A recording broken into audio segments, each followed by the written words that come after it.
What if your own stepfather tried to kill you every year on your birthday? What if each time you survived, only to face him again the next year? Tajira's story is one of survival, betrayal, and a fight for justice that will leave you breathless. Keep watching to witness her rise against the impossible. In the quiet village of Nyandoro, nestled between golden hills and whispering trees, a baby girl was born under a crimson moon. The villagers said the sky wept fire that night. They named her Tajira, meaning the survivor, though no one knew how hauntingly true that name would become. Her mother, Mareka, had just lost her first husband to a sudden illness. She gave birth alone in a wooden hut lit by flickering oil lamps, her hands shaking but her heart strong. When she looked into Tajira's eyes, she saw hope, a reason to keep living. Soon after, Mareka met a man named Jabiro. He was different from the others. He spoke little, worked hard, and had a voice like soft rain. He treated Mareka gently and brought her comfort she hadn't felt in years. Everyone in the village believed she was lucky to have found love again. Even little Tajira grew fond of him and called him Baba Jabiro. But beneath Jabiro's silence lay a storm no one could see. His kindness was a mask, and his smiles were shadows hiding secrets. Every year, as Tajira's birthday approached, Jabiro's mood would change, like the wind before a storm. He would sit alone under the baobab tree, whispering to himself, his eyes lost in a place far beyond Nyandoro. On the night of her birthday, he would vanish. Sometimes he came back bruised, other times drunk. Mareka thought it was grief for her late husband, or maybe the weight of his own past. She never questioned him. She just held Tajira tighter, unaware that Jabiro's whispers were not about grief. They were dark prayers. By her 7th birthday, the air around their home grew colder each year on that day. Animals avoided their compound. Neighbors stopped visiting. Tajira, still a child, felt something was wrong. She would wake up in the night, sensing eyes on her, hearing footsteps near her mat. But whenever she looked up, Jabiro would be gone, or sitting in the dark, watching her. She told herself it was just dreams, but it wasn't. Jabiro's hatred was growing. There was something about Tajira, something tied to the night she was born, that filled him with dread. He saw her not as a child, but as a curse, a threat to something he had hidden deep in his past. And each birthday, he believed, was his only chance to erase her before she became too strong. Tajira didn't know she had survived her first birthday because of a mistake. Jabiro had tried. She had survived. He tried again the next year. She survived. Year after year, the silent war continued, and Tajira, unknowingly, kept escaping death. But something else was happening too.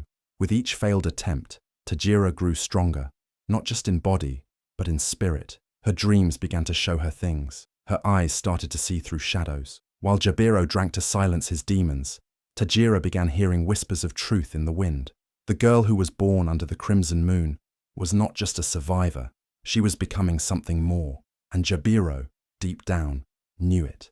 When Tajira turned 5, the village celebrated her birthday with songs, hand-carved toys, and sweet smiles.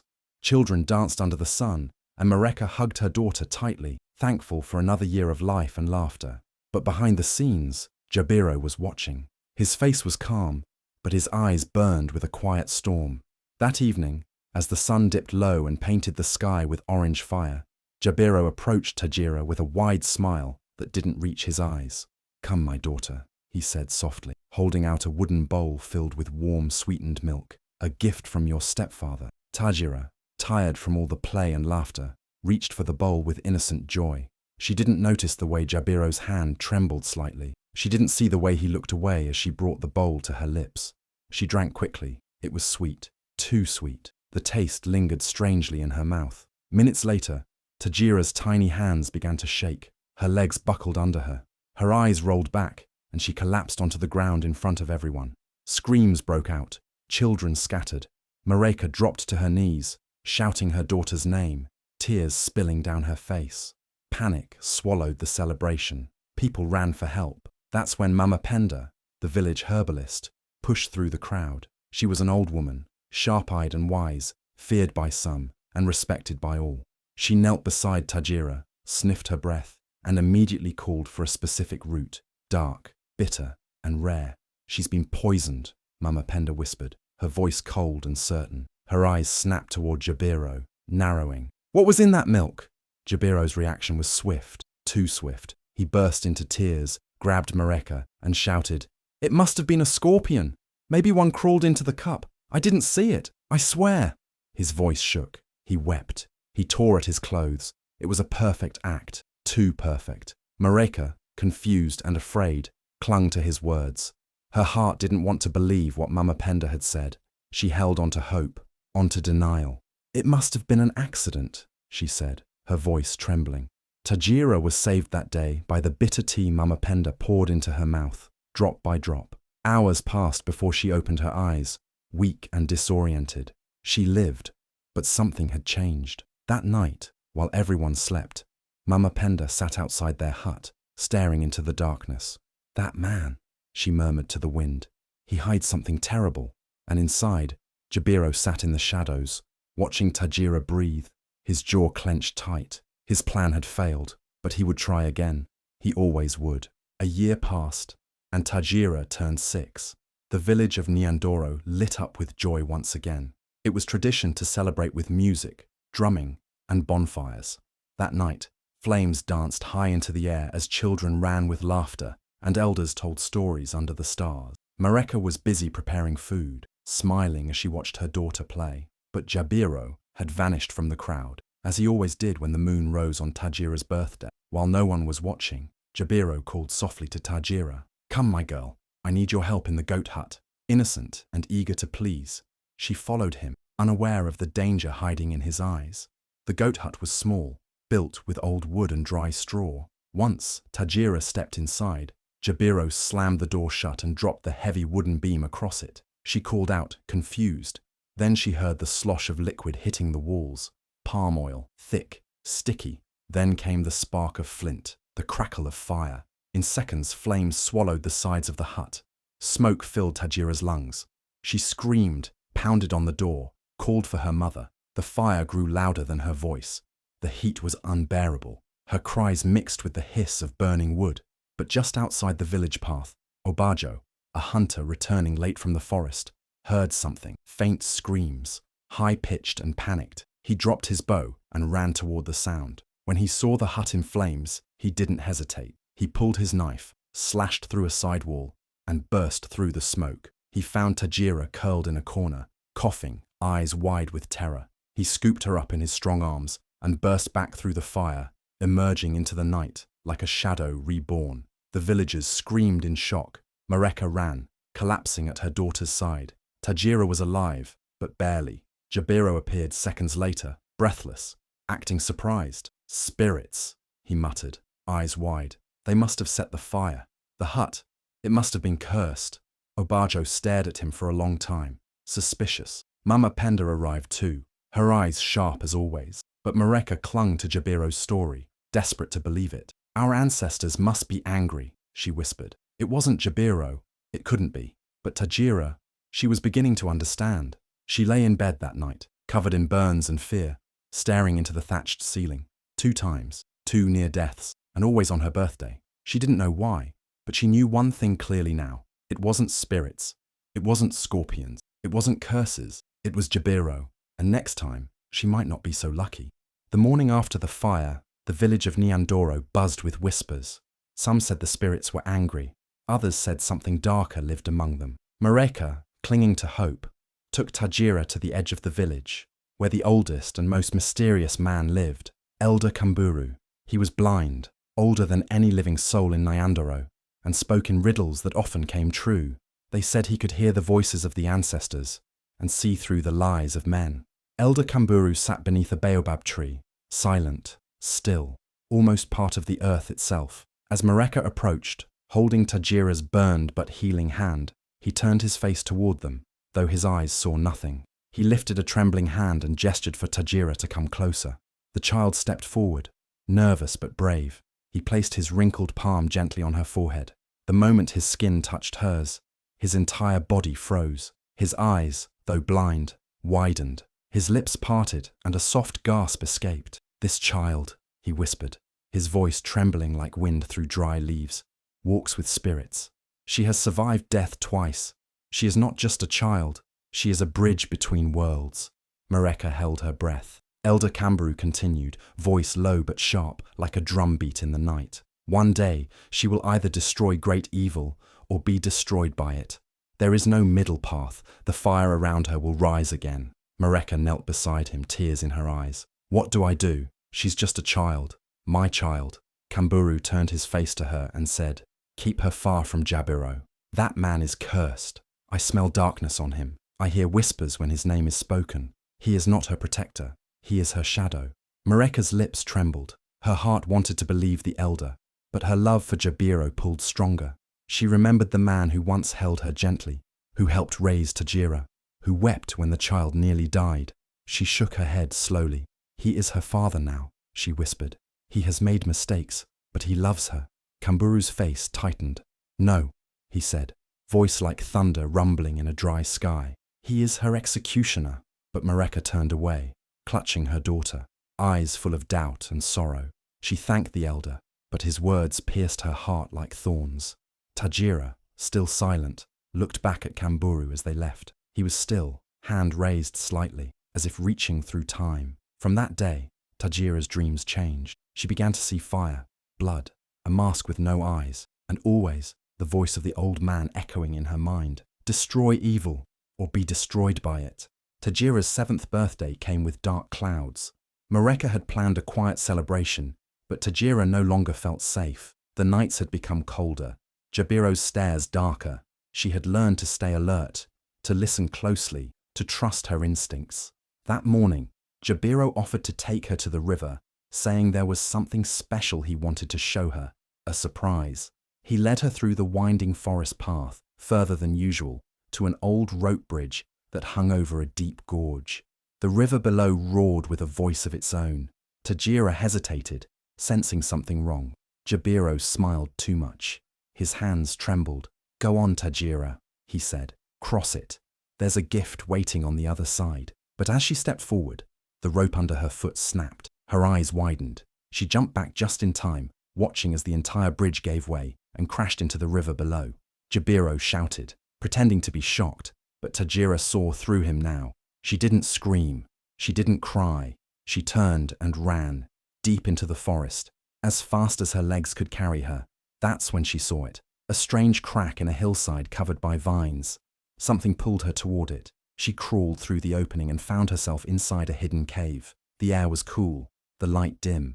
In the center of the cave, on a stone table, were old scrolls wrapped in red cloth. Curious, Tajira opened one. The handwriting was careful, almost glowing in the light. The first line stopped her breath. To my daughter, Tajira, if you are reading this, then fate has begun to turn. The scroll was written by Ranol, her real father, a seer, a prophet of Nyandoro who had once been loved and feared for his visions. The words were filled with truth and warnings. He had seen her future. He had known she would be hunted. He had known Jabiro would come. They will try to kill you, again and again. But you must rise. You are not just a girl. You are the storm that ends the fire. You carry the strength of 100 lives. Tajira read the scrolls for hours, eyes wide, heart racing. There were drawings, chants, movements, secrets of strength and healing, lessons written in the blood of survival. She finally understood. She was never meant to live a normal life. She was born for a purpose her stepfather feared. That day changed everything. Tajira began to train, alone, in silence. She followed the scrolls, practiced every move, every word, every lesson. At sunrise, she stretched and whispered ancient chants. At night, she studied the stars, just like her father once did. Her body grew stronger, her mind sharper. She told no one, not even Mareka, because now she knew the battle was coming, and this time she would not run. The Festival of Spirits was the grandest celebration in Nyandoro. It was the time when the villagers wore colourful masks, lit incense that curled through the trees, and danced under the full moon to honour their ancestors. That year, the drums beat louder than ever, the chants echoed into the night sky, and laughter filled the village square. But for Tajira, now 8, there was no joy in the music. Her eyes remained wary, her smile never came, because her birthday had returned, and so had the danger. Jabiro was strangely kind that morning. He brought her a red dress with golden beads and helped smear red chalk on her cheeks, a tradition for the honoured children of the village. You are special, he whispered. Tonight, The spirits will finally see you. But the way his eyes gleamed sent chills down her spine. When the moon rose, he took her hand and led her away from the village crowd, past the fires, past the drummers, and into the sacred grove hidden deep in the forest. The grove was quiet, too quiet. A few chosen villagers stood around an altar made of black stone. At its center was the old priest, Omuti, who wore a mask of bone and feathers. Jabiro leaned in and whispered something to the priest. Tajira's blood ran cold. Then the priest nodded. Tajira was gently pushed toward the altar. "Do not be afraid," Omuti said softly. "You have been chosen." As she was laid down, the villagers began chanting. The air thickened. The priest raised his knife. Tajira closed her eyes. Her heart beat like thunder in her chest. And then it happened. A gust of wind so strong it shook the trees swept through the grove. The flames of the nearby torches blew out. People screamed. The priest stumbled back. The knife clattered to the ground. Leaves swirled into the air, spinning around Tajira's small body. And on her forehead, a glowing symbol appeared, a mark of light shaped like a rising sun with 3 flames. Everyone froze. The priest fell to his knees, voice trembling. "She is not to be sacrificed," he cried. "She is chosen by the ancients." Even Jabiro stepped back, eyes wide in disbelief. He had tried to offer her as a gift to the spirits, but instead she had been claimed by something far more powerful. The villagers began to whisper, some bowing, others hiding their faces in awe. Tajira stood, still shaking, but alive. Something inside her had awakened. She didn't know what the symbol meant, but she could feel its heat on her skin. From that night forward, the villagers looked at her differently. Some feared her, some worshipped her, but all knew one thing: Tajira was no ordinary girl. And Jabiro now realized that his greatest threat wasn't just surviving, she was becoming unstoppable. One rainy afternoon, Tajira crept into Jabiro's hut while he was away in the forest. Something had been pulling at her for days, an unshakable feeling that her mother was in danger, that something terrible was going to happen. She searched quietly, her fingers brushing over old mats and wooden shelves, until she noticed a loose plank beneath the floor. Heart pounding, she pried it open and pulled out a small rusted box wrapped in faded cloth. Inside were letters, brittle with age, photos of people she didn't recognize, and a leather-bound journal filled with shaky handwriting. Her hands trembled as she flipped through it. Each page revealed something darker than the last. Jabiro had been married before. Her name was Amela. In the photos, Amela looked fragile but kind, always holding a small girl in her arms, a child who looked a lot like Tajira. But the entries grew twisted. She screams like Amela did. "Soon it will be over. One more birthday. I tried to drown the girl, but she's like a curse that keeps returning." Tajira's blood ran cold. She clutched the journal and ran to her mother. Mareka sat by the fire, weaving a basket, humming a lullaby. Tajira dropped the box in her lap and cried, "Mama, you need to read this."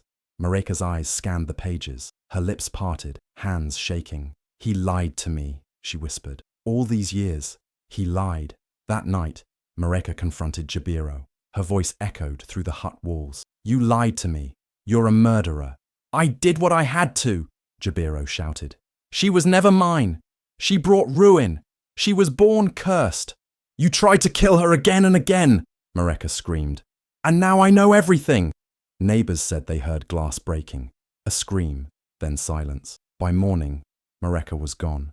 Jabiro stood in the village square with blood on his tunic and a blank stare. "Wild dogs," he said. "They took her during the night. I tried to stop them." Some villagers believed him. Others whispered, but no one questioned him aloud. Tajira did not cry. Her heart was too numb. She walked to the same fire where her mother had once hummed lullabies and sat in silence, staring into the flames. She didn't believe Jabiro's story, not even for a moment. Her mother had discovered the truth, and that truth had cost her life. But Tajira didn't break. She mourned in silence, her fists clenched, her eyes dry, and deep in her soul, something hardened. She buried the journal beneath the tallest tree in the grove and carved her vow into its bark. "I will survive. I will fight. I will never forget."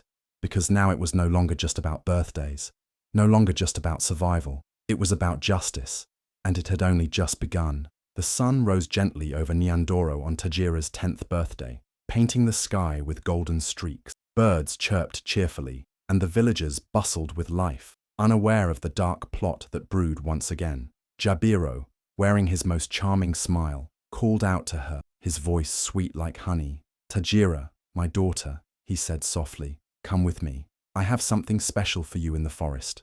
She hesitated, her eyes narrowing ever so slightly, but she followed, not because she trusted him, but because she was ready. This time, she wouldn't run. This time, she would face whatever came. They walked deeper and deeper into the forest, beyond the drums of the village, and into the whispering silence of ancient trees. Jabiro pointed at the base of a wide baobab tree. "Dig there," he said, voice smooth. "A gift lies hidden for you." Tajira knelt down and began to dig. The soil was soft, almost too soft. Her fingers moved faster, feeling something unnatural beneath. Then the ground gave way. She plunged into a deep pit, landing hard on her side. Pain shot through her arm, but before she could even scream, soil began to rain down from above. Jabiro was laughing, madly, loudly, like a man who had finally won. "This birthday is your last," he shouted. "You should never have been born." The dirt kept falling. It filled her mouth. Her lungs burned. Everything went dark. But then, a voice, soft, gentle, strong. "Tajira, rise. I am with you." Her eyes flew open in the dark. "Mama?" she whispered. She looked around. Faint light shimmered along the base of the pit, revealing a narrow tunnel. With every ounce of strength left in her trembling body, Tajira crawled. The tunnel was damp, tight, and filled with roots that clawed at her skin.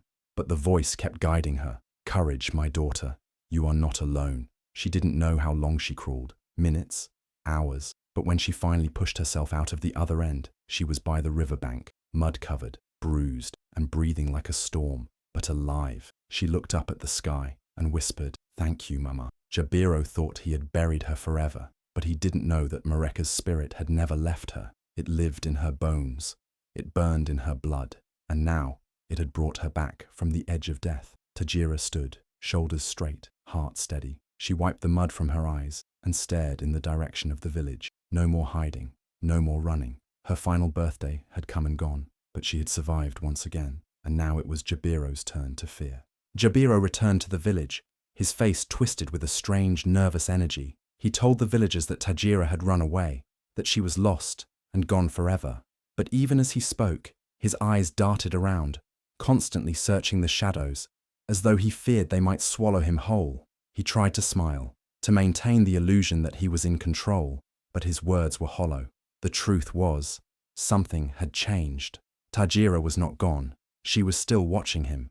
Every night, Jabiro would hear whispers, faint at first, then louder. His heart would race as he tossed and turned in bed, convinced someone was in the room with him. He would scream, his voice raw and desperate, begging unseen hands to release him from the suffocating grip around his neck. He didn't know that Tajira's spirit was there, following him, her mother's voice guiding her every step. As the days passed, everything in Jabiro's life began to fall apart. His crops, once abundant, withered and died under the harsh sun. His home, once sturdy, cracked and crumbled. The villagers, once his friends, now avoided him. They whispered behind his back, sensing that something was terribly wrong with the man who had once been their protector. Even the animals seemed to turn on him. His days were filled with endless wandering, searching for something to ease the torment in his mind. He wandered from place to place, calling Tajira's name in a haunting whisper, his sanity slipping further away with each passing day.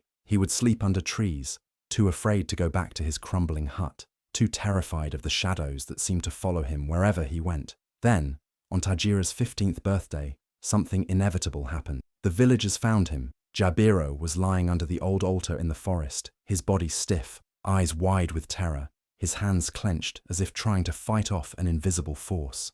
His face was frozen in fear, the fear of the reckoning that had come for him. The world he had built on lies, cruelty, and betrayal had collapsed around him, and he had finally paid the price. Tajira stood in the distance, her heart heavy but steady.